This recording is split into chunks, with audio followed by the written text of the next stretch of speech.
हरियाणा के सीएम श्री माननीय खट्टर जी को doctor Kiran Gulia university of Birmingham UK से नमस्कार। हरियाणा प्रवासी भारतीय दिवस जो आपने आयोजित किया है हैपनिंग हरियाणा, उसमें से मैं एक इनवाइटेड डेलीगेट हूं।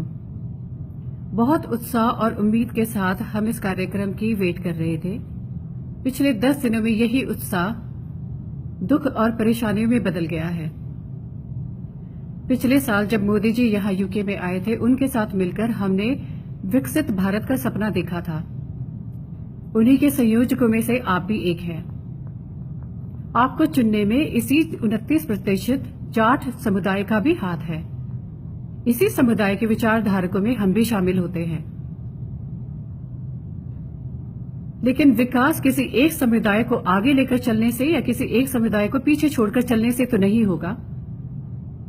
पिछले 10 दिन में हरियाणा में जो कम्युनिटी पॉलिटिक्स गेम देखा है, उससे क्लियरली यही पता चलता है कि गांव में रहने वाले किसानों की हालत से आप वंचित हैं।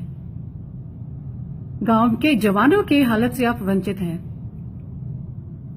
जाट समुदाय की आन उसका खेत है, उसकी शान उसकी चौड़ी छाती है, जिस पर गोली खाकर उसने जनरेशन से अपने देश की आन बचाए रखी है।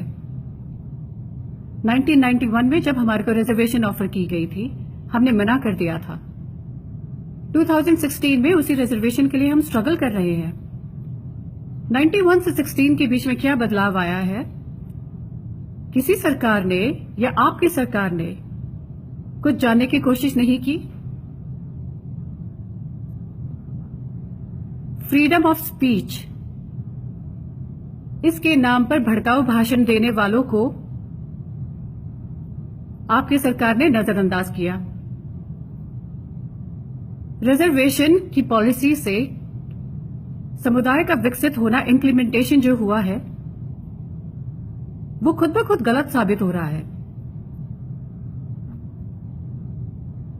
हरियाणा को अगर विकसित करना है तो उसका एजुकेशन वर्ल्ड क्लास सेक्टर कीजिए, मेडिकल वर्ल्ड क्लास सेक्टर कीजिए।